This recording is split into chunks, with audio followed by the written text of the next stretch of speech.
Welcome to the first episode of 2021. Brand new year. Happy New Year. Happy New Year to you, Monica. Of course, you're listening to Armchair Expert, and I'm still Dan Rather, and you're still Maximus Mousimus. That's right. So far, so the same. So far, so the same. We have a friend on today, an old friend. That's right. Her name is Jackie Tohn. You heard her on our very first Christmas special because she's an incredible singer and songwriter. But you also probably know her as Melrose on Glow, which is on Netflix. And she's a new show called Best Leftovers Ever, which is out right now on Netflix. So I hope everyone checks that out. Can you hear the toilet running in the background of this intro? Possibly. Well, that's fun. We'll try to keep that as a tradition in 2021. Oh, that's lovely. The year of the running toilet. Okay, please enjoy Jackie Tohn. He's an armchair expert. He's an armchair expert. He's an armchair expert. We haven't sat in this orientation in 11 months. I know. I'm so thrilled. Like we're used to staring at the stupid desk now. We've become accustomed to. I miss the desk. And you guys got the note from my reps, don't look at my eyes, right? Make no eye contact with me anyway? Right. Yeah. Oh, okay, great. So we'll be looking at a computer screen anyway, That's just in right. front of your face. That's correct. Yeah. We'll be running FaceTime real time on mute, so we'll hear it. Yeah. What a lovely opportunity that a member of the pod also has a show to promote. Exactly. Which gives rise to an in-person real-time interview. Boy, Starting oh boy. off the year with a real person interview. I A like treat. it. A member of the pod on the pod? Oh my Oh, How God. did you miss that? A pod member on the pod. Wow. Bad news, Jackie. Your shoes weren't nearly as clean as you thought. Oh Look my under your. Look at this. Oh, That might have already I been got there. news for you.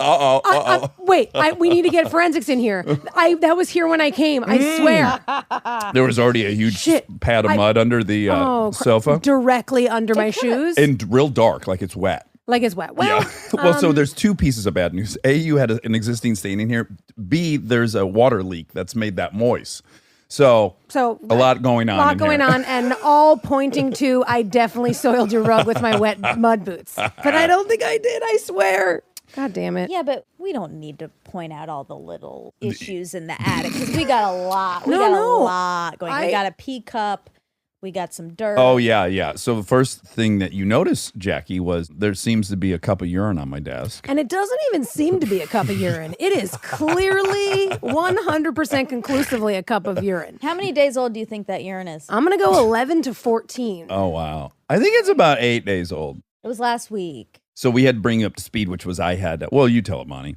So, as everyone remembers from last year, way long ago, way long 2020. ago, 2020, the year we will never speak of. No. Different decade. Yeah, different decade. Welcome to the new decade, Yeah. guys. Can I just like throw a controversial sort of opinion in there? I love 2020. Yeah. No, I'm just kidding. Dax kind of did. It was a phenomenal 2020 for me. In addition to having 2 surgeries, relapsing, being in quarantine, spending 10 months straight with my kids, but I'm not letting those things cloud the entire. No, of course. Such a great year for me, also, and it had a bunch of challenges.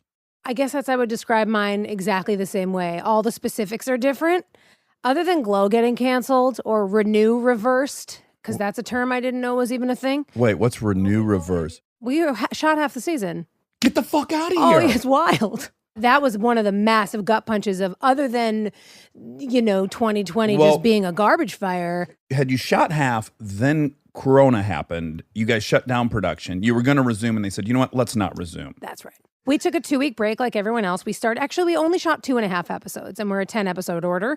So, but all the costumes were fit. Our characters everything was there. All the scripts were written. Everyone was ready. Everyone put so much money in that is weird. Well, can I ask you a greedy monster question? And you know what it's going to be. Yeah, I did. And it's fabulous. Oh, that good. part of it was good. Jackie got paid still. Yeah, Yes, they picked up your season, so you got paid. Correct. We took a 2-week break and then we just didn't go back. And that wasn't even an option in anyone's mind. It was more just a matter of like, when are we going to go back? Oh, got pushed again. Okay, Yeah. COVID. Oh, other shows are picking back up. My friend's making SWAT SWAT. That's like an in-your-face people on each other, tackling one another. Shit, like people getting arrested. Very like breathy. so much breathing. Screaming. And breathing. Mm-hmm. Get down. I mean, Respiratory Particles USA is what it says under it. That's what SWAT means. Check it out, guys. Also watch Glow. I don't know. So it was just wild. We kept just like waiting to find out when we were going to pick back up. And then ultimately they were like, we're not. I know there were some girls on the show who were a little less heartbroken than others.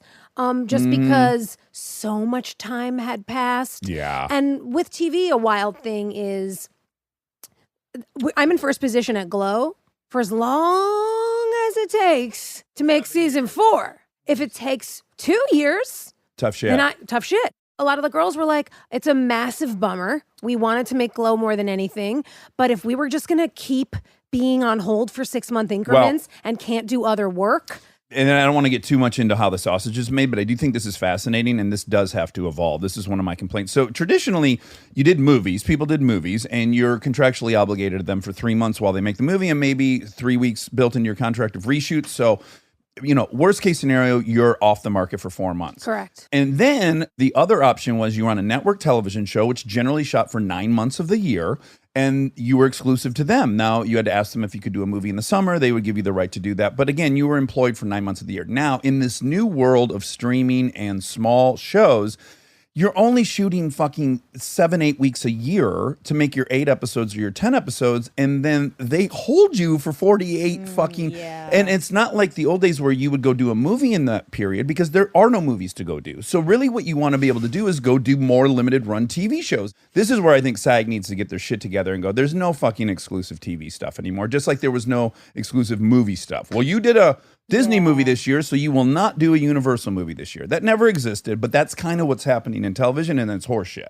I am going to take that soundbite and play it for people, because it is exactly what it's not we've right. felt the whole time. Yeah. It's also a tricky one, because being in this cool position that I'm in right now, I find it challenging to say complaints out loud ever about what I find to be the, I don't know, quote unquote injustices with this business, because I'm just so fucking psyched that anyone is taking any time to even look in this direction for minutes. Yeah. But then all that said, you get to a certain place and you're like, wow, we are shooting for 2.5 months, and for 9.5 months, 10 months, which like you look at and like that, people go like, wow, actors get paid so well. That one fee is great. But then the other girls that were talking about it were like, listen, when that work for 4 months becomes a year, becomes a year and a half, becomes 2 years. Yeah. It's $2 an hour. It's correct. And besides that, as actors and performers and wanting to capitalize on momentum and keep the vibe going.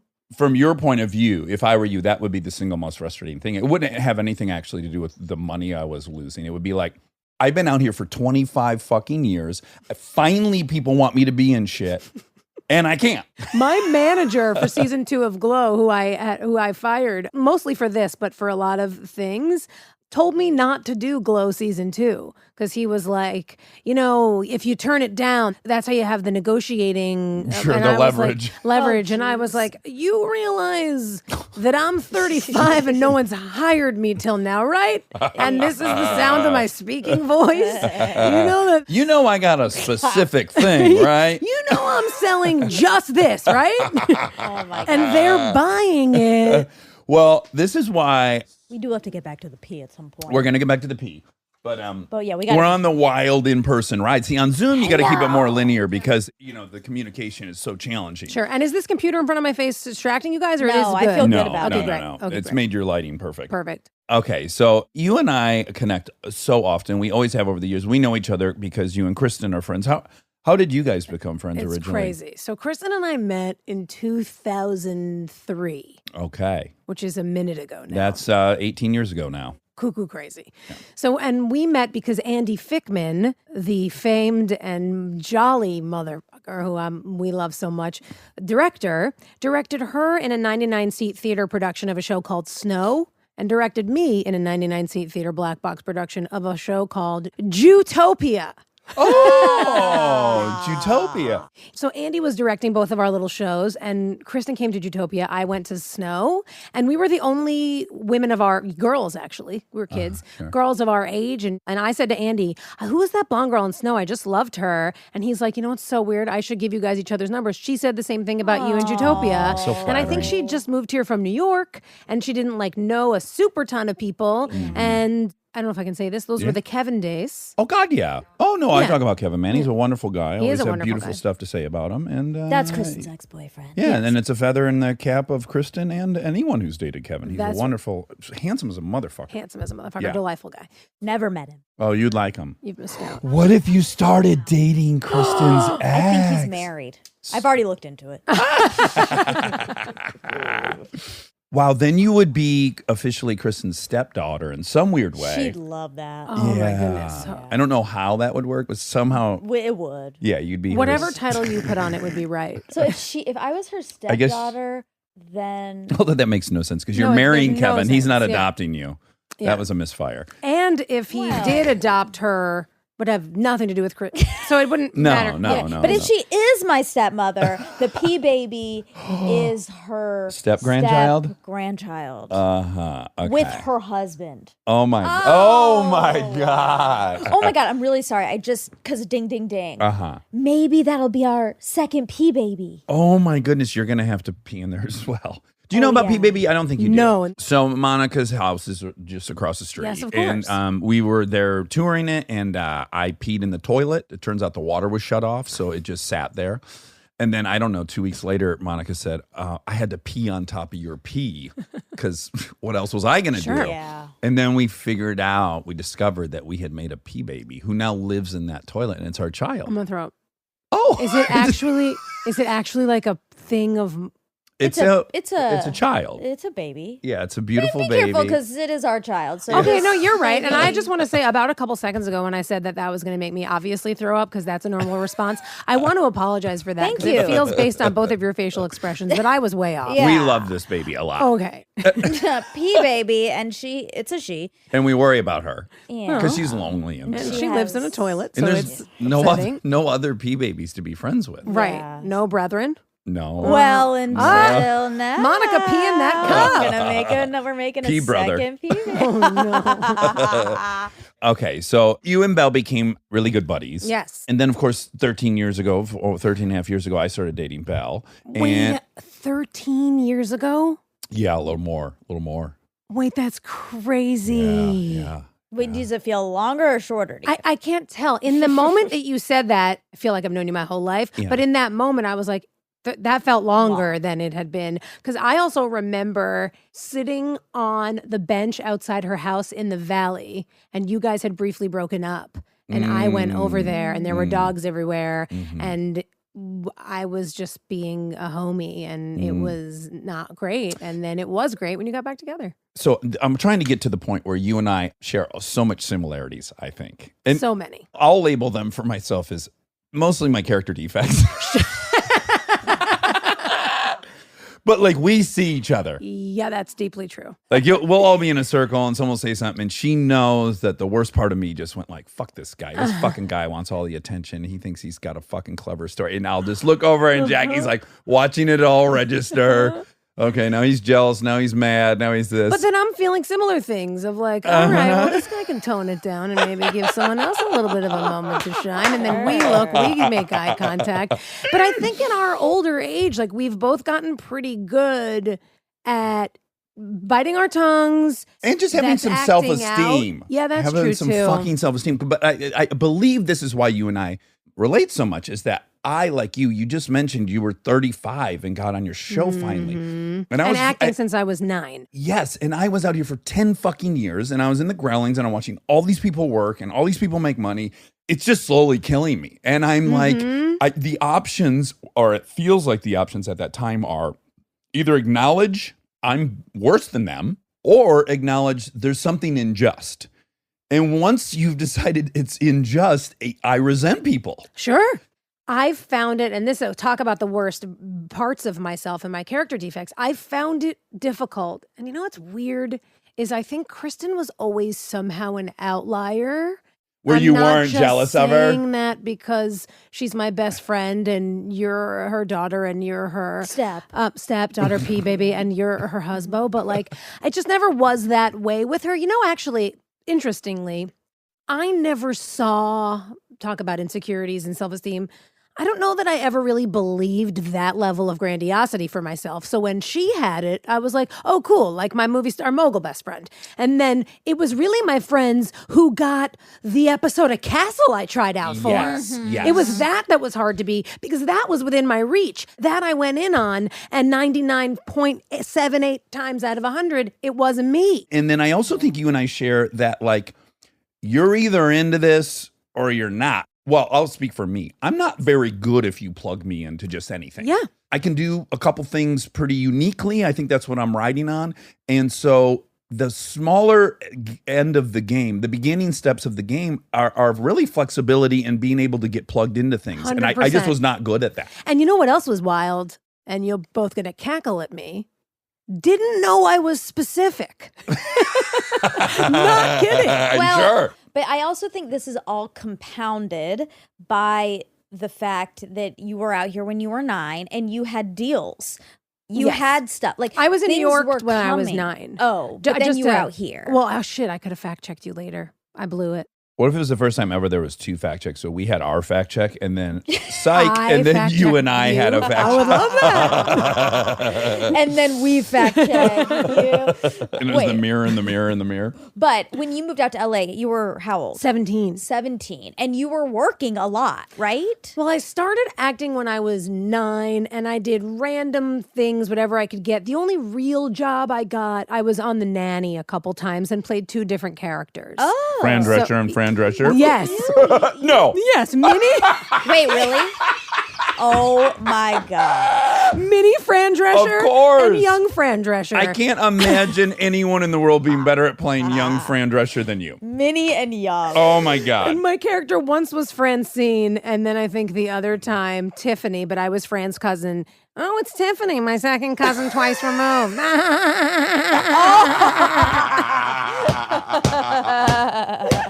Oh my God. I told you my Fran Drescher story. No, give it to me. Give it to me right now. Oh my God, ding, ding, ding. Another weird overlap. So I went to some party that I shouldn't have gotten into. It was like some after party for some movie or some shit. And then I ended up on the dance floor with Fran Drescher. And I was much younger than her at the time. I'm like 27 then.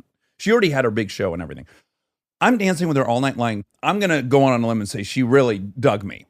And she said... She was a smoke show. I was into it. And she gave me her number and she got mine. And she said, I want to call you in for stuff. Oh. And I was like, oh, this is reverse happening, like where a kind of powerful man meets a young hot girl. And again, I'm not saying she had any lascivious plans, but I went and auditioned for her show based on that, having danced with her. And I never got called back because I probably wasn't very good at it. Oh, man. Did you audition for large Fran Drescher? Yes. Yeah, I auditioned for Mini Fran. Wait, Yeah, do it one more Mini. time. I'll do. Oh, Mr. Sheffield. Mr. Sheffield. That almost sounded like Jerry Lee Lewis. Because you really have to. The crazy thing about Fran is Monica's face. She just saw something she can't erase. if you plug your nose while doing Fran, you can't do it because the sound's completely coming out of you.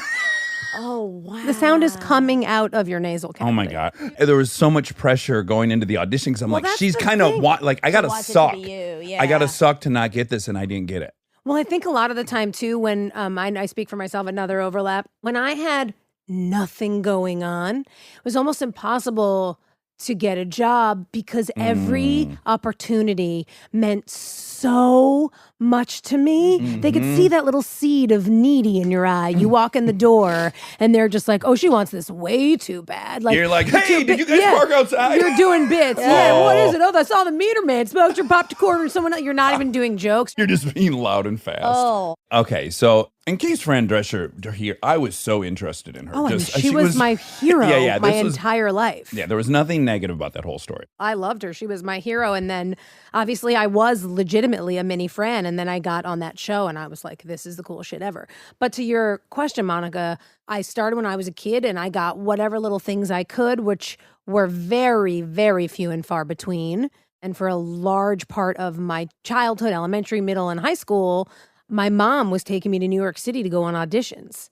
And when I graduated from high school, I went to the University of Delaware for a single semester. And I was planning on going back because I, at that point, you have to keep in mind, had been acting a decade. Yeah. And I was like, all right, it didn't quite pan out. Maybe I'll go to college, be like a normal kid for a little bit. I went.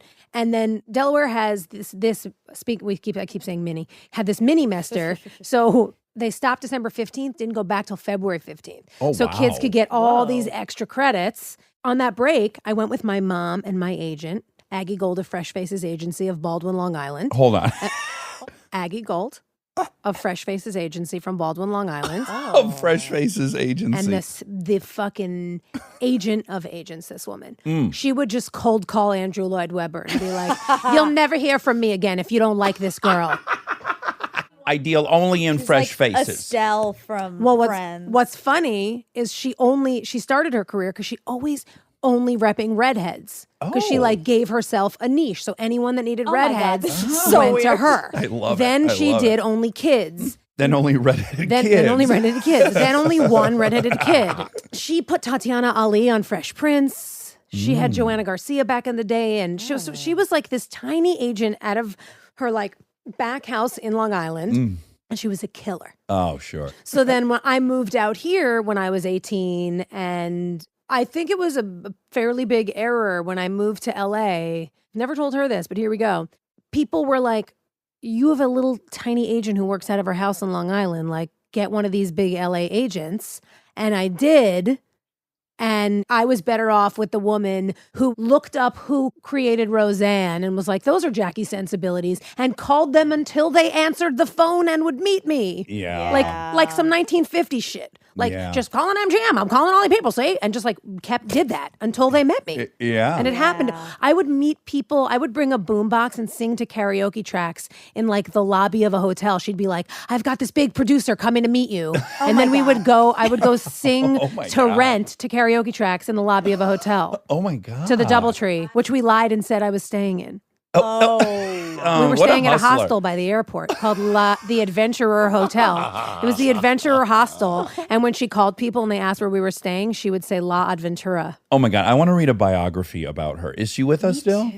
She's with us. She's incredible. I'm starting to write something about this wild ass story, and she's a big player. Oh my God. I would have come here, and I have low self-esteem, and I'm concerned everyone thinks I'm a piece of shit and Same. nobody. Oh my God, I have this embarrassing agent. I got to be with one of these ones that says, I'm great. I would have done the same thing. I went and met a manager at one point when I first got here. And I wasn't even embarrassed by her. I just sort of was like, small potatoes. Let me get someone bigger. And now to this day, if I ever get another manager, the number one thing I will want is that they be small potatoes. And that I be their client, that they are just like figuring out the puzzle pieces of what is the next step for this person, as opposed to just like a giant company where even where I'm at now, you just get kind of lost. Yeah. You know, I had a period of like 4 years or something where I had 3 movies fail, and I was getting really scared, and I thought I was never going to work again. And I was so on my agents, and I was so resentful at my agents. And about, I don't know, 2-3 years ago, I called my old agent and I said, hey, I just want to apologize to you. I was really scared, and I didn't think I was ever going to work again. And I was assuming you guys had way more power than you do. And I was putting it all on you. And I'm sorry, and I recognize you can't make me work. You can't, it doesn't work that way. But in my frustration and fear, I started thinking, I bet they send in Will Arnett to that thing. I bet they're sending so-and-so there. I bet, you know. You wanted someone to point the finger to. Yeah. Because again, it's either like, it feels like the options on the table are, I suck, or there's some thing afoot. Something's broken. There's a fail happening somewhere. So I either need to admit it's me, and then if it's me, I got to quit. I got to retire, because if it's me, then we got bigger problems. And you know what I think is the really, really scary truth of deciding to be in this business? It's none of those fucking things. Yeah. It's like, I don't know that anyone was really doing anything wrong. Right. I remember you asking me, and I think about it all the time because I don't know how it didn't occur to me, but when we did the Christmas special many years ago, you were like, I've often wondered when we were friends for all those years and it like wasn't happening for you, like why you were still doing it. And that there's something that we also relate on. There's like a little part of you that's like a little sick that you will get back up every single. You're told no not 999 times out of 1,000, 1,000 times out of 1,000 for years, and you for 20 something years, and then you get up the next day and you're like, maybe this one will be it. It's delusional. We all have It's it. delusional. Obviously. Yeah. It's that journey is not for everyone. Oh, no. Not well, for the healthy people. no. Right. That's what I'm saying. Like, you have to be a little sick. And I think my interest in that question specifically for you isn't so much like, not why do you keep doing it? Because, I think you're crazy talented and I always have. And I've been very vocal about that. But the toll it took on me, I mean, I would have been an addict no matter what. But most certainly, I needed so much relief from that experience. I needed to go check out a lot. It was just so hard. Just feeling like a failure for a decade. What sucks too is like, I want to tell actors coming up, Don't do it. Yeah, for real. But don't feel that way. You're not a failure. Yeah. But when I was not working, it's like, well, objectively, yeah, you are. Everyone around you is killing it and you're not, and you're seemingly doing the same things. A lot of the time, you're working way harder, writing way more, doing more stand-up, showing up for your, like, trying any possible way you can. And it's just not you sometimes. Oh, Most of the time. yeah. You sang and performed. You did college tours. You got into stand-up. You took stand-up workshop. Like, you kept pursuing every single conceivable route. That is the difference between someone that's experiencing what you did and I did that doesn't get over the hurdle. It's because that is part of it. I couldn't agree more. What ended up happening when I did start really doing all the things you said, because in my 20s, I didn't really. I told some jokes occasionally, but I wasn't like a club comic where I was like touring and trying to really do stand-up and musical comedy and get out. In my 20s, I wasn't writing. I wasn't really making my own stuff. I wasn't Hustling. I wasn't. And so then in my early 30s is when I really was like, I need to be doing more stand-up. And it was all these other avenues that made me talk about self-esteem, feel so much better about myself because I was getting validation. Well, you're reminded why you want to do this because you forget. It's all about the result of getting hired at some point. Yep. And that's all you're thinking about. And you literally forget like, oh, I like entertaining people. Feels so good. It made these auditions not the only thing in my life. Yes. But when I would go on them and be like, I don't get this. There's nothing. Like, I just was like a crazed person. And I got to a point with auditions where and I'd been acting, as I said, since I was a kid. In my 30s, my hands started shaking on auditions. And I started getting really, because I guess I reached a critical mass of not being able to take it. And my nervous system was like, yo, we're out. Yeah. And then I was like, I would have to keep like press my feet into the ground or. It's such a beating. And I'd only been acting 21 years at that point, so you'd understand. Were you hip to propanol yet? I am now, baby. You are now? Yes, okay. Because of KB. She right, told me about it. Yes, and I imagine that would have been super helpful. Kristen told me about beta blockers, and that helped massively. Combo that with doing stand-up and getting out there, starting to tour, and then starting to earn some money. When I went on an audition and I met producers, you weren't my God anymore. Because like, okay, it is what it is. I have a show at the Improv tonight. I'm opening for Garland next week, blah, blah, blah, dropping it. I'm feeling a little bit like my shit doesn't stink. And I'm on the comedy, I'm doing shows and feeling good. So it's like, but you bring that energy into a room, people are like, oh, who's that bitch? It's a mind fuck. It's kind of the opposite of The Secret. Is like I don't. From what I understand about The Secret, is like what is it? You believe you're going to get it? Yeah, you manifest. This is almost the opposite. It's like you convince yourself you don't want anything. And it comes pouring. No, that's not it. You can't convince yourself. That's you really have to be there, which is why the stand-up and the things, you weren't just like trying to tell yourself, I don't care. You really didn't, because you really had something to do at 5 o'clock. You can't fake it. Yeah. That's like true. if you go into these meetings, like I would. Yeah. I would like sit there. I mean, this gets a little sad. I would sit outside the thing and I would try. It makes me kind of want to cry. I would try and sit there and to calm my mind and make my fucking hands and feet stop shaking. Yeah. Oh, it is And I would sit out there and all my friends are successful and everybody's killing it. And I'm on an audition for a 10-liner for Castle and just sitting out there pressing my hands into my lap, just trying to stop shaking. Yeah. And here's what's wild.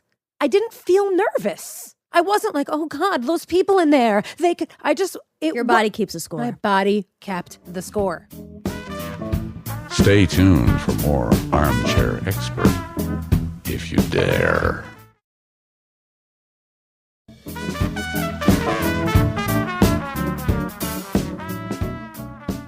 Okay, so Essentialism. Have you read that? No. Okay, so it's what you were just talking about, the agent. In the book, he says that having boundaries actually makes people drawn to you. What it tells them is this person values themselves. They know their value, and having like boundaries. I'm not going to work on the weekends. I'm not going to do this and that. It's like all counterintuitive. I want to work around it because I want to work with this person. That's been a massive issue in my whole life, from my parents to my relationships to my reps to everyone. I am a boundaryless person because I want to be liked and I want to be cool. Yeah. And I think I'm sort of realizing that now. Obviously, I didn't ever have a real light on that until more recently. Mm-hmm. But I've never been a boundary person because I was like, nah, dude, like I'll do whatever and I'm cool. And Well, your sex stories were always the most amusing Thank of all you. of Kristen's friends. Thank you so much. Yeah, Some of those were wild. But those boundaries were more, obviously, I know you're joking, but those were my choice. That wasn't like me letting dudes do anything. So they'll more emotionally, when I see a moment where like I should put my foot down and you need to get the fuck out because this isn't okay, and you'd respect me if I did that, I'll just like revert to childhood and sit quietly and not say anything and then be grumpy or be sad or be passive aggressive.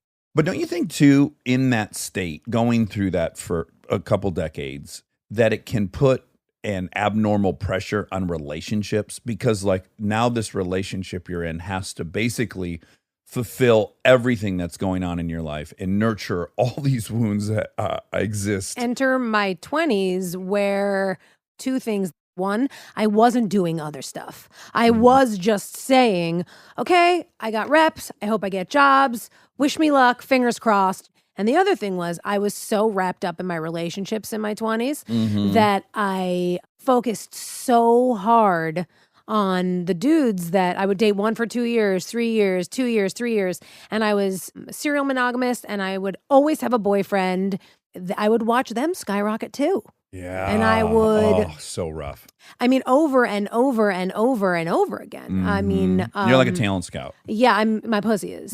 So, Your yeah. pussy should be a manager. This is Jackie Tohn calling from Pussy This Management. is Pussy Tone calling from Pussy Management. But I'm writing that movie too. Does that manager only like redheads? That manager, yes, only Yeah, likes okay, fire good. crotchets. Yeah.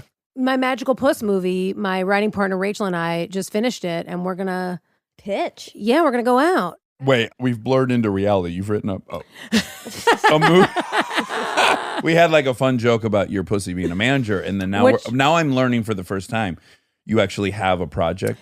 I've said that my pussy's a talent scout for. Oh, I don't know this. This is why we're friends. Okay. I've definitely never said this to you. It's sort of been like a thing and a movie idea I've always had in my head and just gone like, there's a story in here. Completely from my 20s, every dude I dated skyrocketed to fame. I mean, just crazy. Yeah, Emmy winners, Grammy winners, showrunners, directors. And when we dated, we were arguing about whose turn it was to buy the almond milk.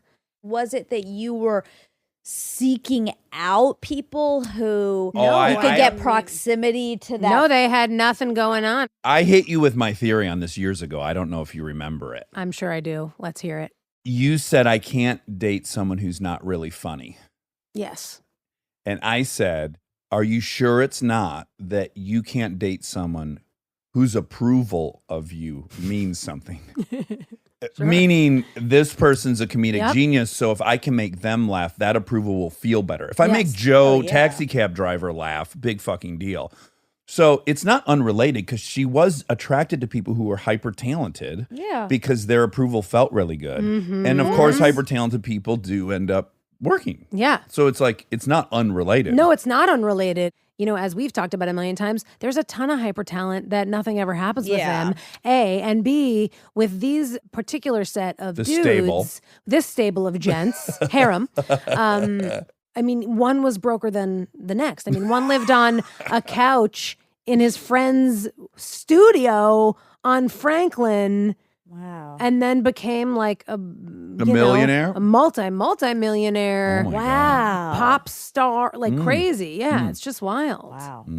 Jason Moran. That's we'll cut right. it out. Yeah. That's right. You don't have to cut it out. I mean, it is what it is. It's just like, it's just wild. Like it just was, there was a time in my life and I started to like sort of write the seeds of the movie. And then because of the pandemic, my writing partner and I finished it. It's called Magical Puss. Oh my God. I love this. Are you still in touch with any of these people? Like, No. are you a person who does that? No, her and Ricky are friends. Oh, just Ricky. Yeah. Just Ricky. Okay. But most others, no. Yeah, none of the others. I mean, my Well, ex, well, Kyle. my ex Kyle, who I love, but I haven't spoken to him in, oh God, I have no idea. Years, probably 5 years. I think maybe we exchanged a text 3 years ago, but it's been, Oh, okay. you know, we don't talk. You're so supportive of him that I assumed you guys talk. Because Yeah. I've recently discovered what a genius he He's is. a genius. Kyle Dunnigan. Kyle Dunnigan on Instagram, who I think he's unbelievably funny. And I Truly keep is. telling you about it, and you're like, "Oh, I know. I'm so glad you're into him. You should Instagram him." So you're so supportive, and you want him to receive praise that I assumed you guys were into. Yeah. You know, there's no bad blood. It's just like, you know, you realize at a certain point, like someone isn't your person and like you move on. And I still think they're super crazy talented. And now I think it's easier for me too, because we're all doing well-ish. Yeah, That yeah. it's not like me on the sidelines like it used to be, being like, if I could get a morsel of any of the things that you have going on, you know, Mm-hmm. sort of vibes. And Ricky knows this, but like I remember him when he was on Rick Glassman. Rick Glassman. Who also is incredible. You are a Incredibly wonderful talented. talent scout. Thank you so much. Yeah, When- you got an eye. So does Bree. You know, Bree's Yeah. husband just got promoted to, he's the head of Marvel Television now. And she met him and he was He doing is? behind the scenes videography on Iron Man. Yes, awesome. Brad is now the president of Marvel fucking Television, which I'm so happy That for both of is them. them, incredible. yeah. She got in on the ground floor. I mean, I was a fucking loser drug addict making $8,000 a year. And then Brad was doing videography, and good for her. She picks him. Yeah.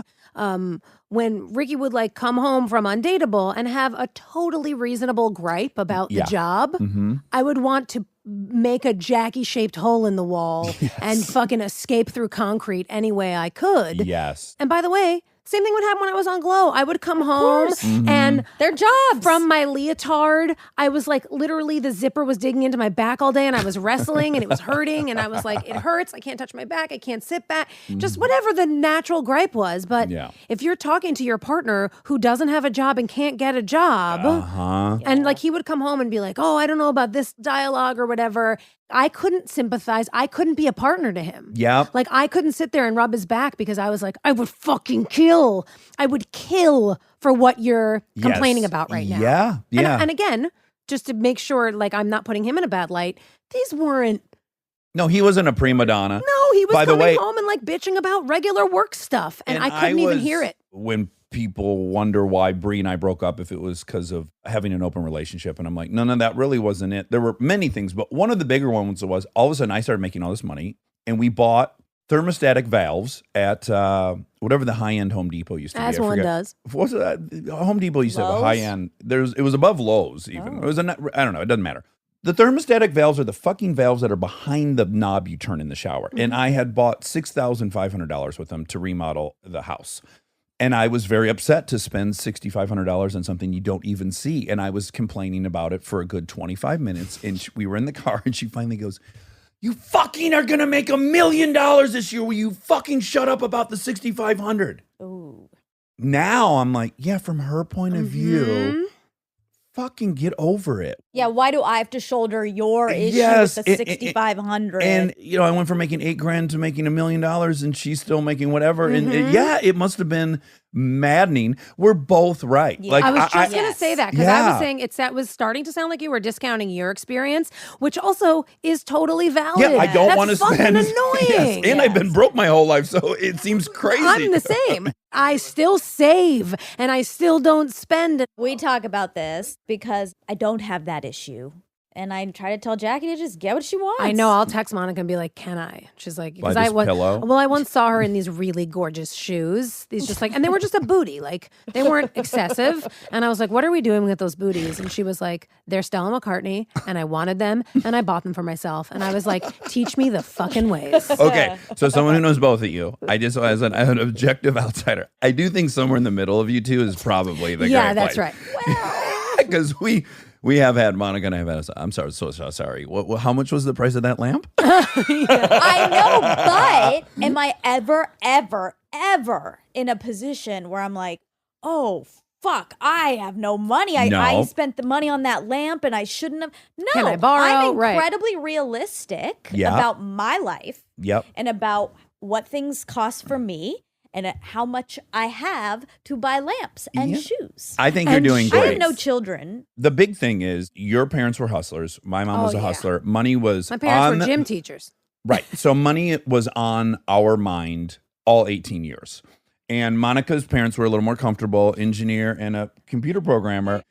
I think I grew up around a lot more fear of financial insecurity. My parents are immigrant parents who did not go a day without telling me, you make sure Right. that you pick something safe and that you have enough money. It was not an issue.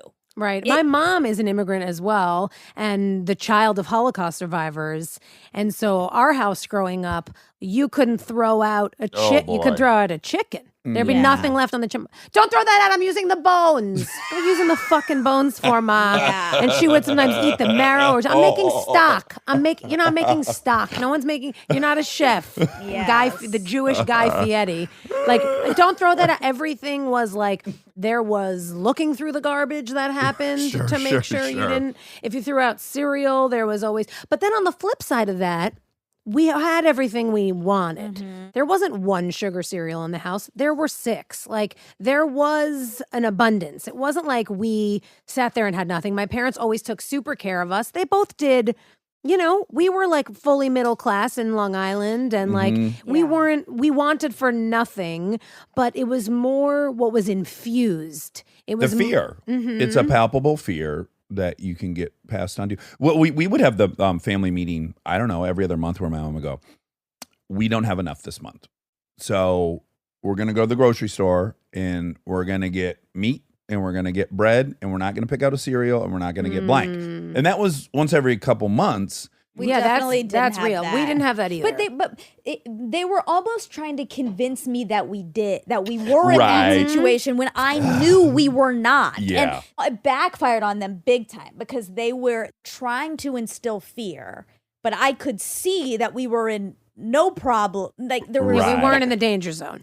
no, and I'm like, this is a waste. This is a waste of energy. And Yeah, you so I'm rejected, like, like, you know I'm not what? going to I'm be buying afraid what of I this. want. Yeah. And it's funny you said that about the opposite because my mom was an immigrant and her family went through such just insanity and turmoil. There was a big piece of her that, like a lot of immigrant parents, that were like, my kid will have everything. Sure, My sure, kids sure. will have. My parents were in what are called shtetls, which are like hovels in outdoor ghettos. They were living and running for their lives, and hearing those stories her whole life, and growing up in a little tiny apartment in Brooklyn with her entire 5-person family when they were finally able to get sponsored to even get into the United States. Because for all the history we all know about, we weren't trying to let Jews into the United States, even into the 40s. And so especially after World War II. Yeah, people discount how ubiquitous anti-Semitism was prior to World War II. 100%. Yeah, yeah, and then post that Holocaust, we were like, "Oh, we're gonna not do that." Yeah, anymore. that looked bad. But so I think my mom, a big part of her identity was like, my kids are gonna have what, a lot of immigrant parents feel like. A lot of parents, period. Yeah, yeah. But especially like, Yeah, have you seen how many motorized vehicles Lincoln has? I She don't want one of them.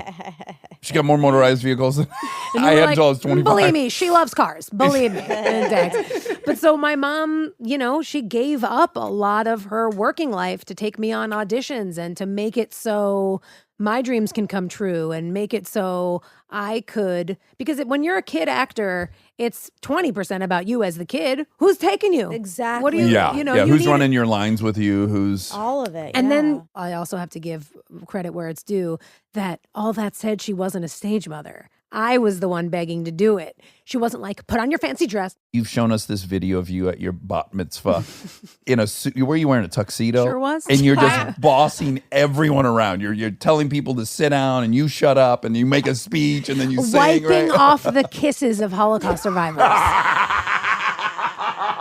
Your lips are very wet, Grandma. Wiping off the You were baby boss. You were baby boss. monster. And you acknowledge that and you own it and you move past it. And that's exactly why I love you. If nothing else, we have to see ourselves. Yeah. Because I think that is what separates the assholes from the non, right? Like, Yeah, we're all assholes. Awareness, yeah. self-awareness to go like, that was, like, it's funny because I actually didn't see my bat mitzvah video again, and probably until my 20s. I was mortified. I didn't know what to do. I told my mom, like, make sure no one ever sees that. Like, I was genuinely terrified. And then I wrote a comedy show about it. Right. And then I was like, wait a minute. I'm sorry. Am I sitting on solid gold? And I'm just like, sit down. Wait a minute. Stop. You're spitting, wiping, just like nasty.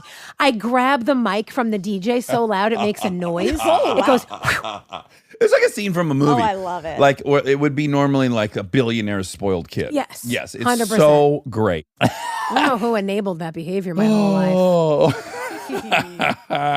That's the price of being super cute and funny and talented. that's You can the get away with kind. goddamn murder. Yeah, Delta. Yeah. Oh. yeah. Delta Look could at pull her. that. And we'd Yeah. all be like, look at this little fucking military just- I mean, general. she Spider was at her face. birthday the other day. Like, it was cake time. Yelling and at he's people. like, Eric, everyone, like, Yeah. Cut the it's, shit. it's time for my cake. She's really a good friend. Okay, so let's talk. Well, first of all, everyone, thank you for your patience. The cup full of urine. So it was the middle of a weekday. I had gotten inexplicably tired, I think because I'm working out so much. And I was on the lazy boy in the middle of the afternoon. Monica stopped by to grab something. To drop off a present from Danny Ricardo. Oh, that's right. Yeah. Oh, man. That could be another tangent. But she said, are you okay? And the "are you okay" was very reminiscent of when I was taking opiates, and she would ask that. So I was like, yeah, I'm just tired, blah, blah, blah. Then later that night I said, hey, I think I detected that you probably were worried I was high, and I'm not. And, you know, I'd be happy to take a drug test. And she said, no, you don't have to take a drug test. And then I went to Rite Aid, and I got the most expensive drug test. They test for 4 different things. And peed in it and sloshed it around. He wasn't on drugs, but he does have chlamydia. Well, of course. Sure, come on. That's the least of my concerns down there. The funny part was, so 2 lines is negative. So for the cocaine, negative. The opiates, which is our main concern, negative.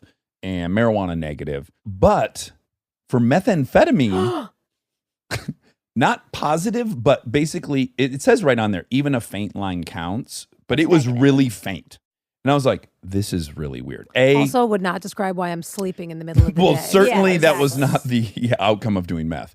But I was like, that's weird that line was faint. It still counts, but why is it faint? And then I was swirling around for like 15 minutes. Like, what could I be doing? And all of a sudden I was like, oh my God, I've been taking Zyrtec D for 4 days with Decongestant. My first guess was Sudafed. going to be Advil cold and sinus or Yeah. Sudafed. Yeah, it was Zyrtec D. So I think that little bit of Sudafed is what made it a faint line. Well, it is meth. It is Yeah. indeed. It is meth. It is indeed. Anyway, so thanks for bearing with us if it was driving you crazy about the drug test. Okay, now you have a new show. I have a new show. What is the new show, and what is it on? Is it on Netflix? Yes. Okay. Okay.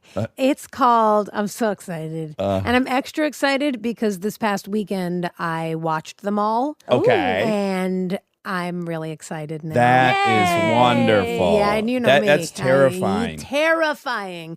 So the show is called Best Leftovers Ever. Oh. And it is a cooking competition series that's going to be coming out. Well, this is coming out January 4th. Of 2022. Okay, stop it, God forbid. 2029.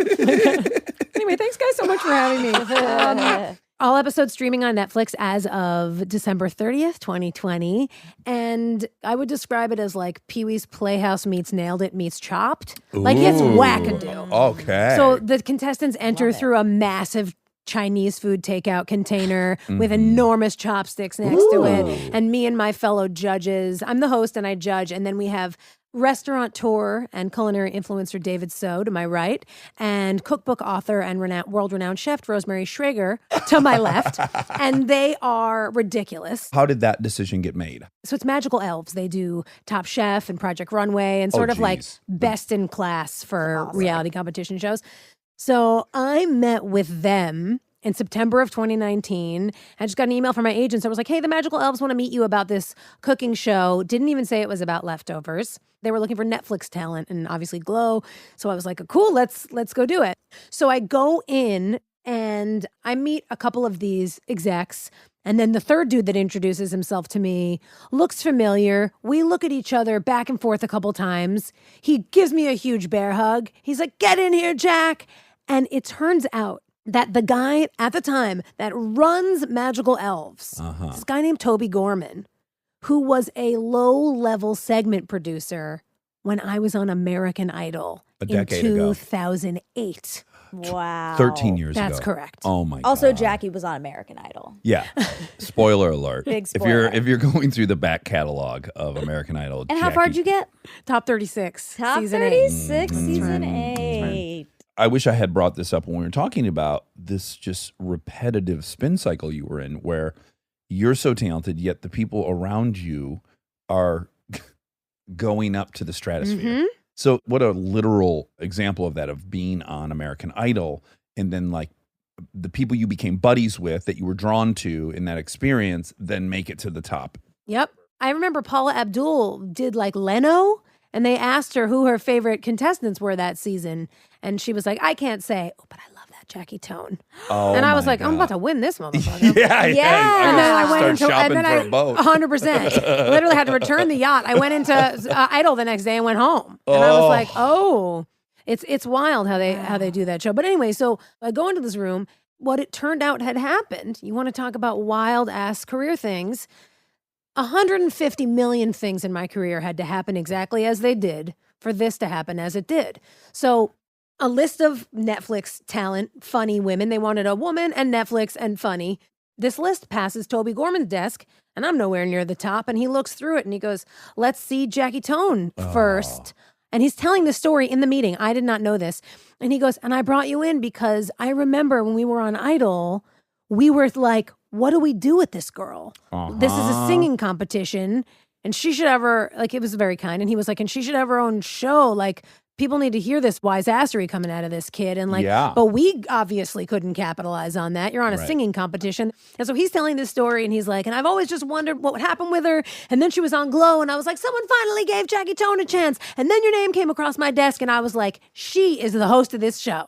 I mean, That's awesome. see, that's where, like, again, back to like, your agent can't do that. Correct. It's like you're a good person on set, you're friendly, you get along with people, you show your real personality, not an audition. Someone falls in love with you. Later, that person's the president of something. It's crazy. You can't script it. 12 years later, by the time I met him. And the premise of the show is what people, there's a bunch of leftovers in a fridge and they've got to prepare something outstanding. That's absolutely right. So in round one, the three chefs have fridges behind them, and in those fridges they all have the same leftovers. So every episode is different. So one episode it's like, last night was date night, so you've got chocolate covered strawberries, you've got whatever sexy food is in the fridge, and we need you to turn that into flavor bomb brunch, right? And so you need to turn it into, or like you need to turn that into a wild dessert. So one of the ones that was my favorite is like, so you haven't been feeling well for the last week, so the leftovers in your fridge are matzo ball soup, rice, couple pieces of dry toast. Oh, boy. The brat diet. Couple bananas. 100%. Yeah. And like, that's what's in your fridge.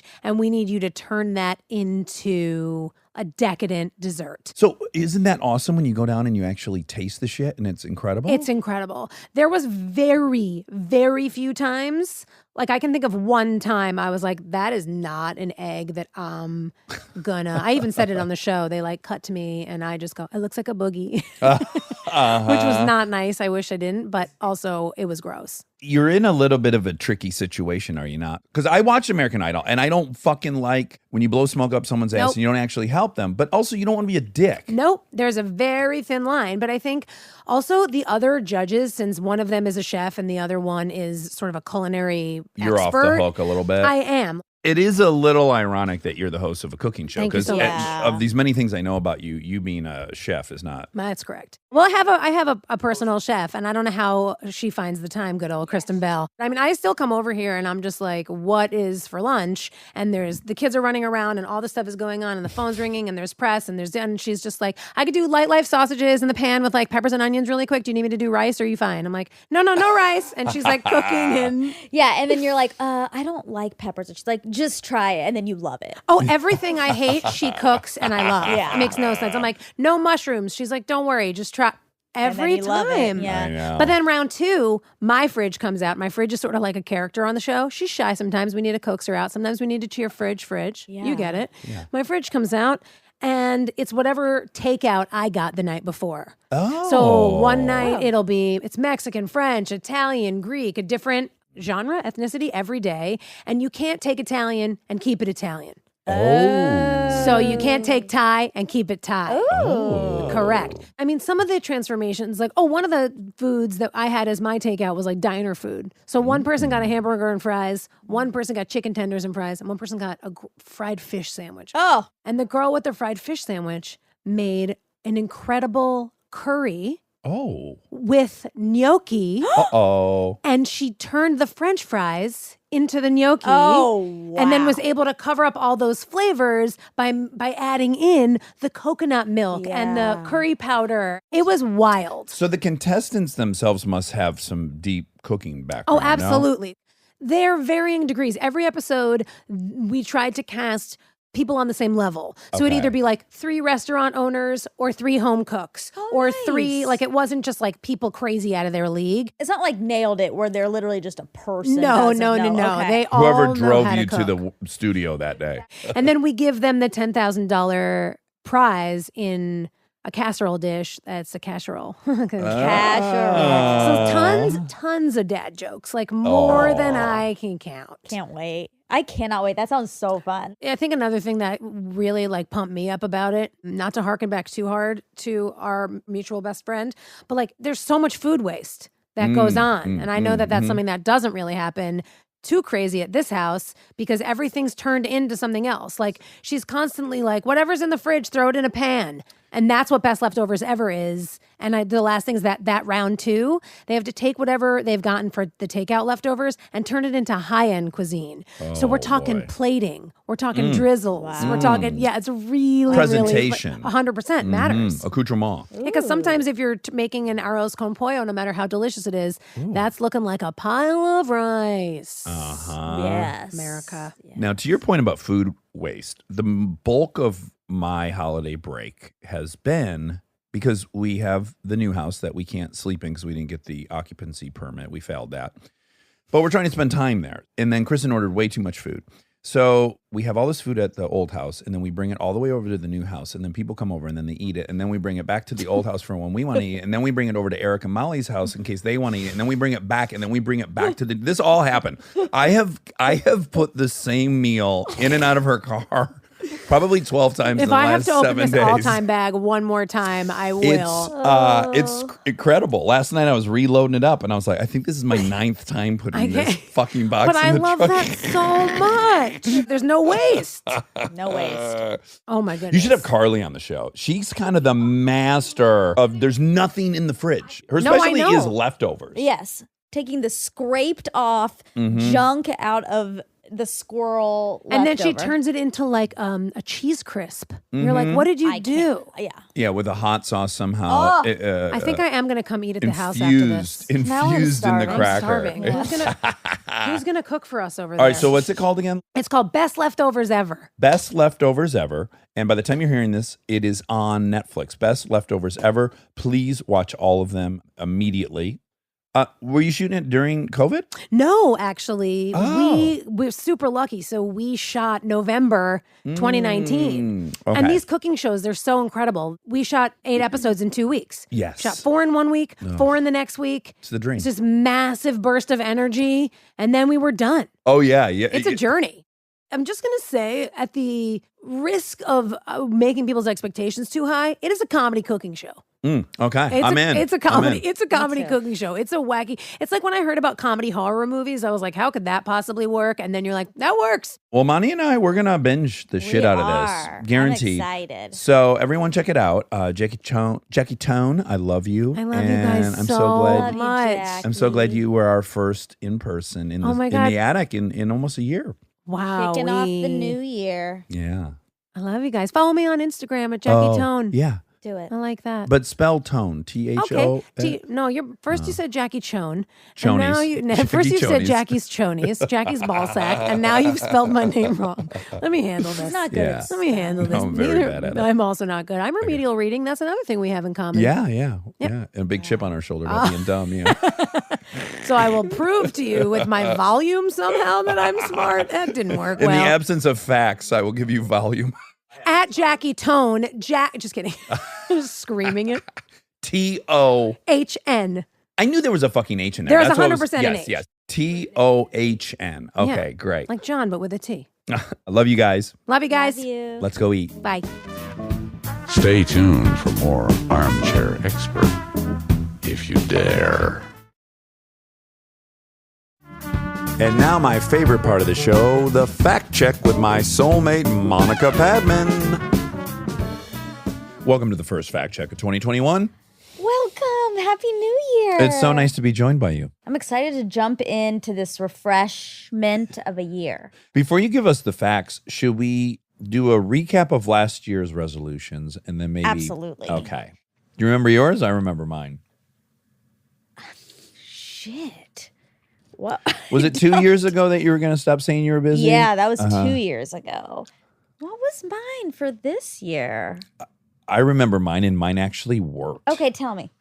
I committed to stop telling people I have a hard time sleeping or that I'm an insomniac, and I have slept incredibly this year. I don't even get nervous now when I go to sleep. Wow. I mean, I still use sleep aids, but even last year when I used sleep aids, Yeah. I still didn't fall asleep. Like I would listen to my book on tape for a half hour, but now I can barely get like 5 minutes into my Genghis Khan Audible That's right now. awesome. Yeah, I sleep like a little baby now. And I remember I started waking up early this year, which is I didn't think was True. possible for me.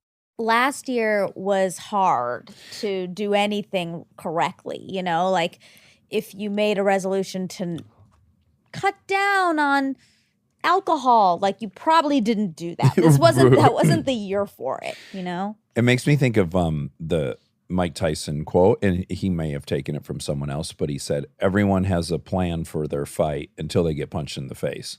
And there's a similar one in the military, which is like, there's a plan until contact with the enemy. So I feel like what anyone's plan was, once March hit, they were Out like, the wait, window. what the fuck was my plan? I can't even remember.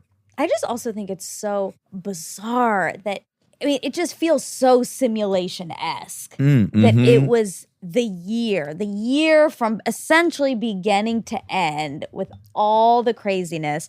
And as soon as the year end hit, we are coming out of it. We had the vaccine. Like, it's bizarre. It is bizarre. Very simulation-y. 2020 simulation. I was here for Christmas. These are updates, I guess. I was here for Christmas, and I didn't spend the night on Christmas Eve, and people were wondering. You won't do it.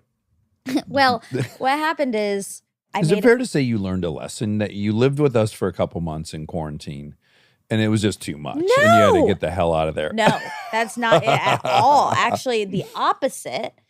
I thought it would be good for me to live in my reality, Okay. which is I live in an apartment by myself, and that's my reality. So, and also part of my reality is having best friends who live close by, who I get to see all the time and spend the day with. But it seemed like maybe the reality of my life is I go to home and I sleep in my house and I wake up by myself, and that's okay. And I make my matcha And then I go over to my friend's house. I feel you. I don't like it, of course, selfishly, but I understand the goal. I just think not running away from like the reality of my life. Right. Well, that's an interesting point because when I lived alone, I certainly got lonely, but I also came to love my little routine that was not impeded by anyone else. So it's like, if you got to be lonely, you better reap all the benefits of it, which is like, I'm hungry right now. I'm going to eat right now. And I'm going to eat whatever the fuck I want. It's not going to be a conversation and I'm not going to compromise. Yes. I'm going to go here right now. I'm going to stand up and I'm going to walk out the door and go to the hardware store and no one's going to say a damn thing about it. And you can it can be messy. It can be clean. Or like the other night, you spent upwards of 5 hours on a YouTube rabbit hole. Exactly. And if you were in a relationship, that person would be like, honey, what are you doing? You've been on YouTube for 5 hours. I actually had this exact thought while I was doing it. I was on it for real 4 hours watching cooking videos. Yeah. And I thought like, oh my God, I'm so happy right now. Uh-huh. And I would not be able to do this if there was somebody else in this bed. So I had gratitude. Especially if you had a boyfriend like me that was needy as hell and I would like need your attention. At least every couple hours, you'd have to give me like 10 uninterrupted minutes of attention and approval. At first, I'd be like, oh, it's so cute. Are you going to make one of those things? Then 2 hours later, I'd be like, is there one you haven't seen yet? And then they would get progressively more passive aggressive. and then ultimately I'd be so resentful at you. I'd be like, you're never going to make any of those foods. Oh, wow. What? No, I wouldn't be this bad, but I'm just playing the potential role. Well, see, this makes me feel like I want to be by myself because I like going on rabbit holes like once a year. Well, maybe you'll take on a lover in 2021 who visits for lovemaking. But doesn't get in the way of your rabbit holes. Okay. I mean, I also don't want to be in rabbit holes a lot because as we learned, it's not good. I did not, that I know of, get QAnon'd. Okay. But I might have. Now listen, it's just occurring to me that maybe cooking videos are one of the only things that can't route you to some political point of view because they're so non-political. No, I bet it could. Because like, depending on the ones you go to, maybe in some like a Southern cooking class, and then there's Confederate flag decor. Oh, okay, sure. I was watching videos from one woman, Allison Roman. She did videos for New York Times cooking, and I just stumbled upon a ziti. Ziti, what's that? Oh, a baked ziti. Baked ziti. Oh, a baked ziti, a mostaccioli. 4-pound sausage. I'm trying to think. What? Oh, I know exactly how it happened. Okay, these are the steps you got to trace. So I went on Goop to actually go shopping. Oh, sure. When I pulled it up, there was a cooking thing popped up. And so then I thought, ooh, I wonder if there's cooking videos on here. So then it was a cooking video with Kate Hudson. Oh, okay. Ding, ding, ding. Yeah, ding, ding, ding. And Oliver Hudson. Oh, ding, ding, ding, ding, ding, ding. And they were making some cocktail and holiday snacks. Oh, okay. And I had already seen this video. It was from last year. Oh, recycled. And I thought, I wonder if there's new videos. Because you liked that one. I did. Okay. So then I went scouring on Goop for cooking videos. I watched like 2, but there weren't very many. So I thought, I want to watch more. And then I went to YouTube. Okay. And I thought, I'll just type in New York Times. Oh, cooking. a trusted brand. Very trusted brand. See, but even that is political. You're right. Yeah, it's left. Wow. Yeah. I got QAnon. Oh my God. You got left QAnon. So anyway, this baked ziti, it looked delicious. And it looked so good. And then there was another one by her. So I watched that.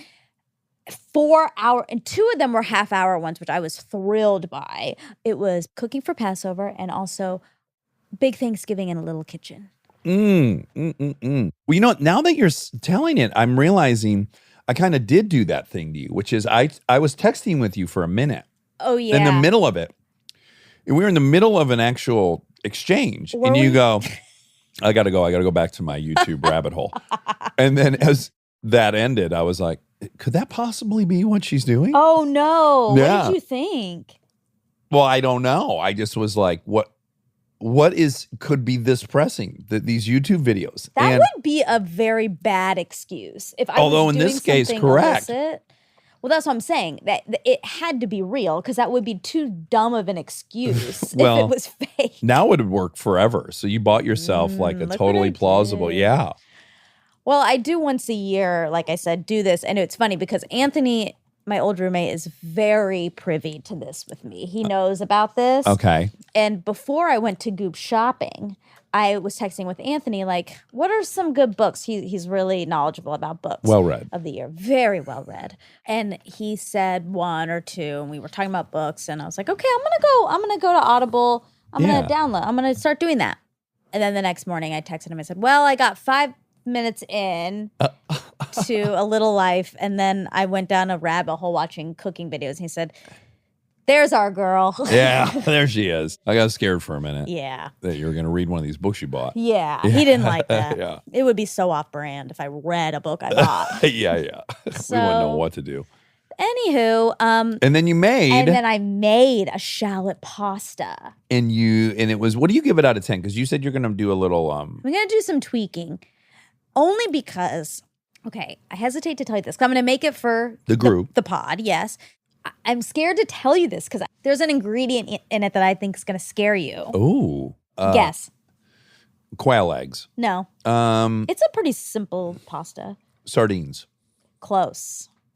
anchovies. Yep. Oh, wow. I got it in 3. That was good, but also scares me that. Yeah. you hate it. But you didn't have it in your first go around? I did, but I got nervous that it was.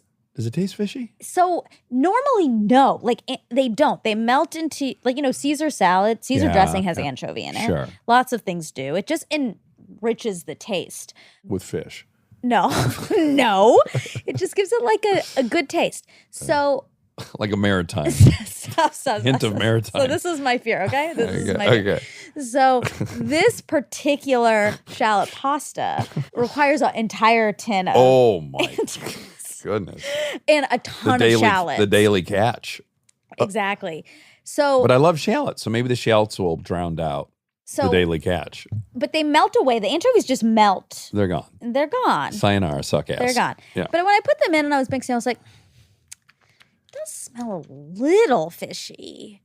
Yeah, you put a whole can of fish. But it's not supposed to. It's not supposed to. uh-huh. So I was like, it does smell a little fishy. Okay, but that's fine.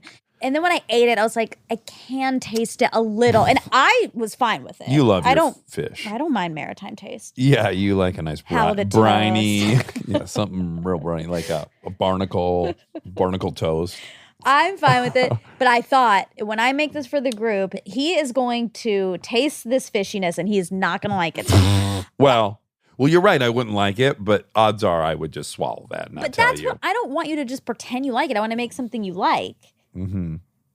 Well, what if you cut it in half? I'm going to. Oh, That's my okay. plan. Good I'm going to do plan. half the anchovies and I'm going to do extra shallot. Oh, wow. This is exciting.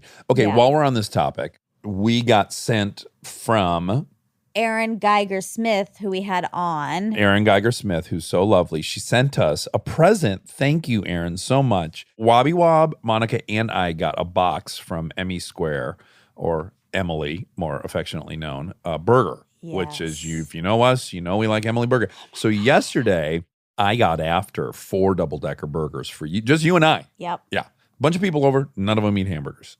And I tore that kitchen up. I've never sat in a home yeah, and ate something that was that restaurant-y. exactly. So you can, buy these boxes that are burger, like a Pro burger kit. tip, over fucking butter those pretzel roll buns.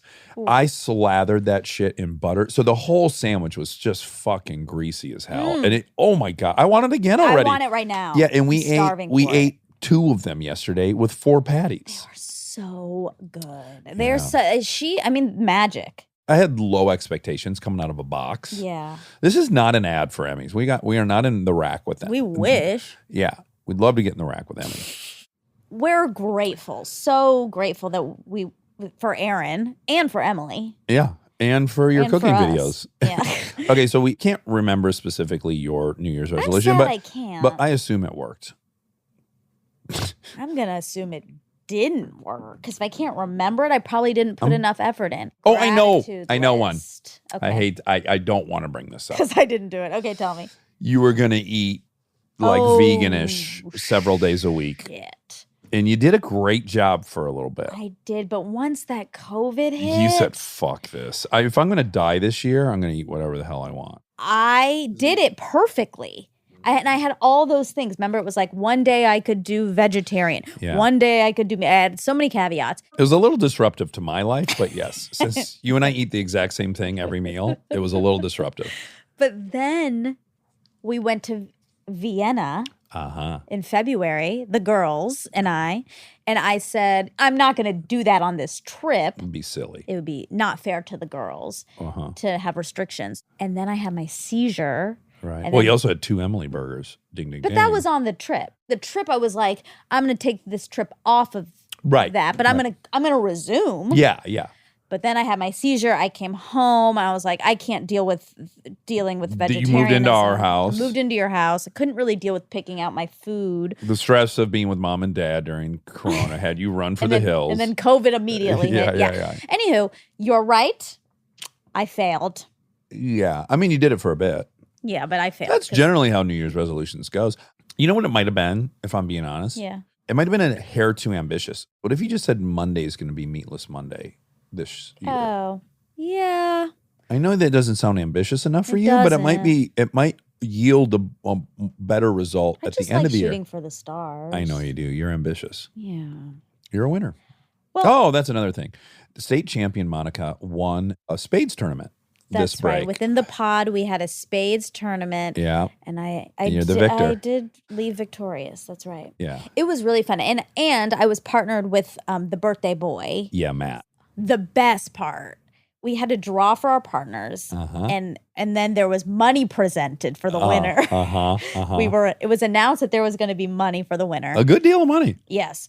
And as soon as it was announced that Matt and I were partners, everyone was like, oh, great. Okay. Sure, they're going to walk with all Well, the money. Might as well Well, give them the money now. In fact, I think it was when it was announced you guys were partners. I think that's when I said, "Hey, should we break $1,000 out of that for number 2?" Oh. I was like, "We should give somebody else a shot at winning some Yeah. money." Yeah. Well, so we were the favorite to win. Now, that is not a good place to be. If anyone's ever, like me, been a state champ cheerleader, you know, or Michael Jordan. If anyone's ever been Michael Jordan or a state champion cheerleader, Mm. you know it's better to be an underdog. Sure. Yeah. Less pressure. Unfortunately, we were favorites. The favorites, and the first game we played, we got murdered, and Oh my I God. knew it was going to happen. I knew Down it. by hundreds. It was really bad. And I knew it. I was like, we're set up to fail right now. And then we did. But then I turned it around in my head up. Well, now we're the underdog. So that's good. Now you can climb the mountain. And we did. yeah. Guys, play spades. Oh if my you God, like. what a game. We are obsessed. It's all we fucking do. Literally, every single day is planned around when are we playing spades. It's really fun. Thank you, Jess. He brought Yeah. that into our lives. Absolutely. And Made our we lives are much better. grateful. Okay, Okay, facts. but wait. But what Ugh. is your now resolution? Oh, right, because I did 2021. I'm going to try to work on my codependency this year. That's good. Yeah, I'm going to try. In fact, I might read the Al-Anon book or even go to an Al-Anon meeting or something. Really? Yeah, I need some tools because I allow myself to be way too affected and make myself way too important in other people's disappointment, sadness, whatever it is. Yeah. I obsess about other people who are not at a 10 that are in my life that I love. Yeah. And I gotta just let people be how they are and let them work through their stuff however they choose to and stop making it about me. Yeah, I mean, this is interesting. Let's talk about codependency a little bit because I don't know that people fully understand it. Yeah. I don't know that we do, but continue. Right. I loved when we had, by the way, if you want a real masterclass on codependency, when we had Whitney Cummings on, she knows that Yeah. backward and forward. Yes. Well, after your relapse, Yeah. there was another incident, not incident at all, but I got very emotional after that again about your vape. Vaping? Oh, Yeah. right. And I thought, like, this is so unhealthy for me. He gets to make his own decisions, and Yeah. I can't let my emotions be affected by his decisions. I have no control over, Right. which is codependency. Yeah. And speaking of buying books and not reading them, Yeah. I did purchase an Al-Anon book. It was hard to know which one. There Yeah. are multiples. Anyway, and I started listening to it, and I thought it was helpful. Did you identify with like what they were saying? Yeah, a lot of it. It's so complicated because, like, I think if I'm involved, like if me and you are in a Business. business, but I'm saying if me and you are in a fight and Yeah. it's about us or something, I can't then be like, well, my emotions can't be tied to this. Like, he has to deal with himself because I'm involved in that. Well, sadly, though, I do think the remedy for that is then you would have boundaries. You know what I'm saying? Like, if we had some repetitive thing, we were fighting and it was upsetting you, I think the solution probably would be some kind of boundary before it gets to that point. Right. Like, you and I have had we've had really healthy sit-downs, check-ins. I feel this way. Great, I can adjust. And then we've had really bad ones that are just like, I'm hurt, you're hurt. And it's not productive, and it's just, it's terrible. Yeah. Probably, like if we had the tools, I think maybe we'd be able to identify when it's going down the path that is just not productive and is our own baggage. Of course. Like I identified this year, I've been recognizing that if you're not happy, particularly with anything regarding the show, I am distraught. I can't accept that. And through going back to therapy after the relapse, recognized that, surprise, surprise, you, like Kristen, are very much like my mother. That's why I like you guys. You're very, very smart. You're very, very driven. You're very ambitious. You're very engaged in a lot of things.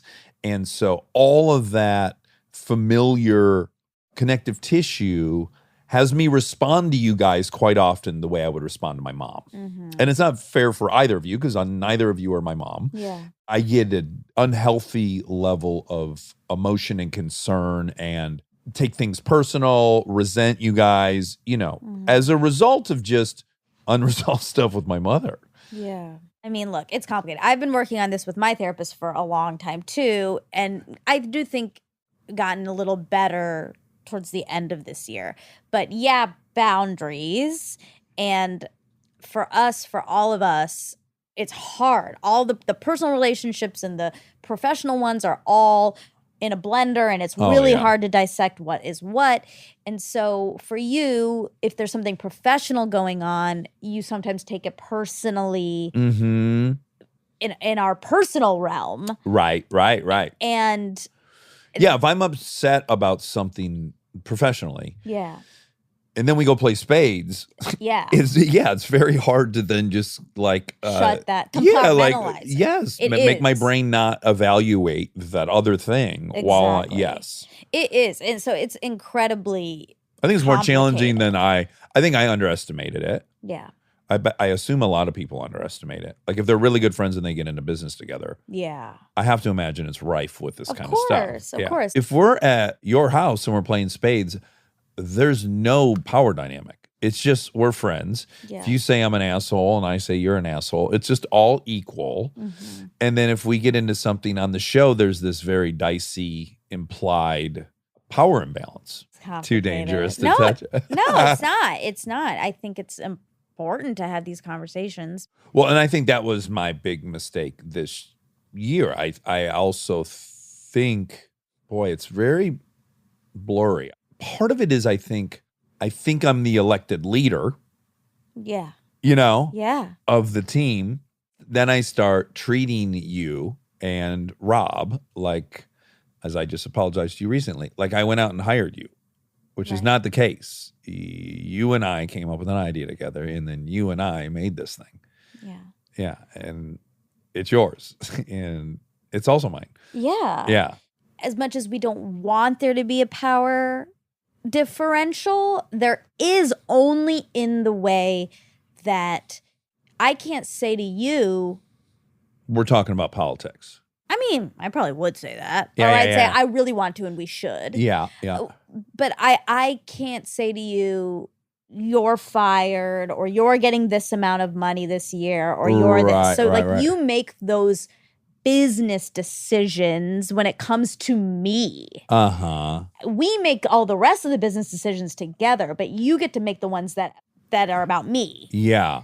I don't fault you or me for having a hard time Yes. navigating this because it's really hard. And I'm proud of us for Still sitting here? and figuring Yeah, it yeah. out and like knowing that it's hard and knowing that just because it's not the easiest doesn't mean it's not worth it. Yes. But again, that's where the codependency and the personal stuff got very cloudy for me, which is like I interpret any legitimate conversation you want to have as you're unhappy. Yeah. I've somehow let you down. You're my mom. I tried to be a perfect boy, and now you're upset with me, and then I'm just in another space entirely Yeah. at that point. Yeah. And again, it's so tricky. Like, just for context, I told you at the end of the year that I was burnt out. Yes. In a personal setting. I was just like, oh man, I am done with the year. I'm done. I don't want to do anything. I'm burnt out. And I was saying it very flippantly because I was just telling you, my friend, Right. oh, I am done for the year. Yeah. And you heard that in a professional. Right. Like I have worked with someone who got burnt out. I got to figure out how to not have them burnt out. Right. Then you approached me about it. And it went sideways. And it did not go well. Went as bad as it could go. So it just is hard. It's hard. It's hard. It is. But it is. I think it is less hard because we're both working on ourselves and We're also in prioritizing. a bizarre year. Yeah. Again, I do think everyone, constantly, myself included, keeps underestimating the year in itself. Yeah. Even like when I do my investigation as to why I relapse, I certainly have probably 95% of those reasons. But I also think maybe 5% of the reason was just quarantine. Also, I mean, I think it might have been like a tipping point, or who knows. Right. And so you and I didn't have this issue last year. The year before, still a great year, and everything else. We had issues, but who's to say what percentage of the challenge wasn't also just this bizarre year? Yeah, I'm sure it was that. I think last year, everything bubbled to the surface across the board. Yeah.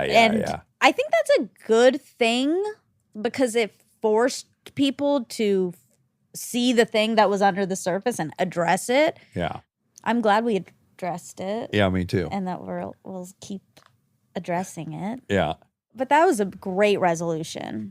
Mine? Codependency. Oh, yeah. What's yours? I'm going to do that too. You're going to do it? What a I'm gonna be codependent. codependent about your codependence. Yeah. What a two codependents who are admitting they're codependent are going to together fix their codependency. With the help of each other.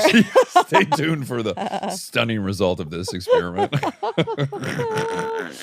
Okay, so we're so happy we had Jackie on. Me too. We love Jackie. Okay. Oh my God. Ding, ding, ding. Boundaries. Oh. Because you mentioned that essentialism talks about boundaries. Uh-huh. Mostly professional, but yeah. But that's what this we're is talking about. that's true. That's true. This is the gist of essentialism and boundaries. Non-essentialists tend to think of boundaries as constraints or limits, things that get in the way of their hyperproductive life. To a non-essentialist, setting boundaries is evidence of weakness. If they are strong enough, they think they don't need boundaries. They can cope with it all. They can do it all. But without limits, they eventually become spread so thin that getting anything done They get burnt out in becomes December. virtually impossible. Essentialists, on the other hand, see boundaries as empowering. They recognize that boundaries protect their time from being hijacked and often free them from the burden of having to say no to things that further others' objectives instead of their own. They know that clear boundaries allow them to proactively eliminate the demands and encumbrances from others that distract them from the true essentials. It's a good book. Again, I didn't feel like I needed to read it, although I just said I'm going to work on my codependency. I actually think I have boundaries. Yeah. Generally. Yeah. Well, they're super easy for me to have with men. If I'm being dead honest, they're harder for me to have with women than men. Boundaries. Yeah. Yeah. Are they easier for you to have with women than men? That's a good question. I don't think so. Yeah. I think it's the level of connection I have with someone. The Right, closer I it am, gets the harder it is to have Yeah, boundaries. yeah, that makes sense. But I can still have them. Yeah, like I know I would be able to say something to Aaron weekly that I would be nervous about to say to you. Yeah. You Well, I know? wish you would. I know, but Yeah.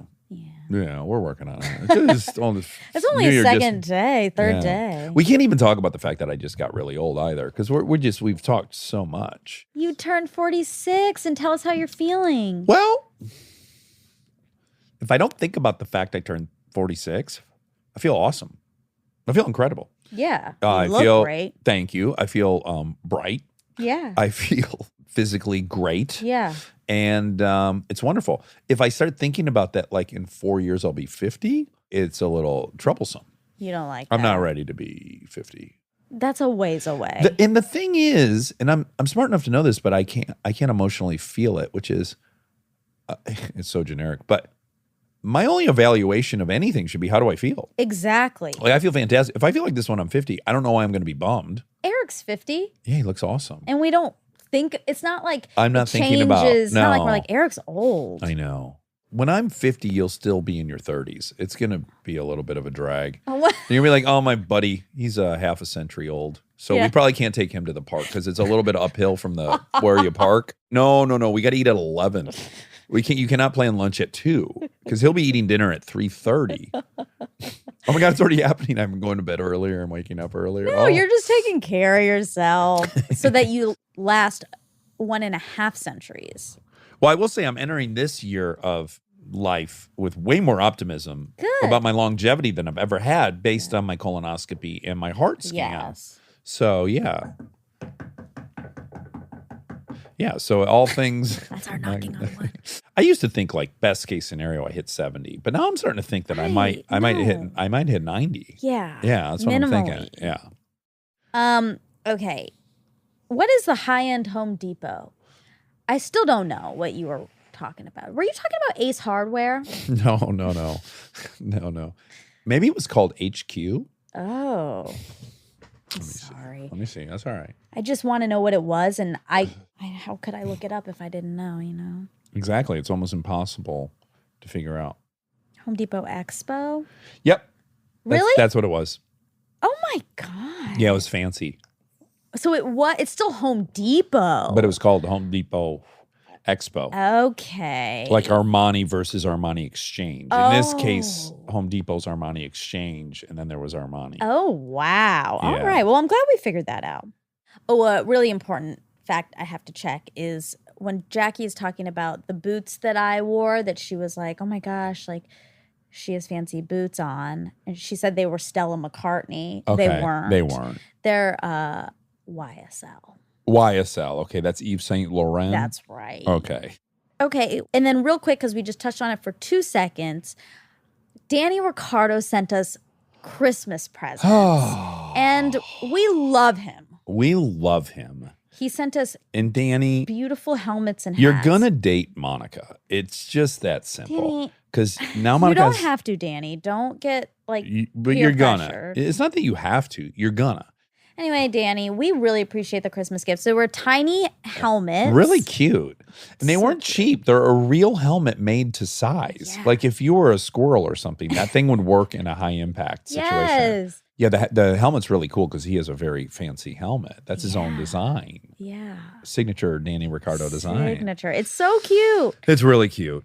Anyway, We'll see you in Austin. we love you and we love you, Armcharies. We hope you had a beautiful holiday. We do. We hope that your New Year's resolutions are achievable, not too ambitious. So meatless Monday, maybe. Think about it. All right. Love you. Bye. Love you.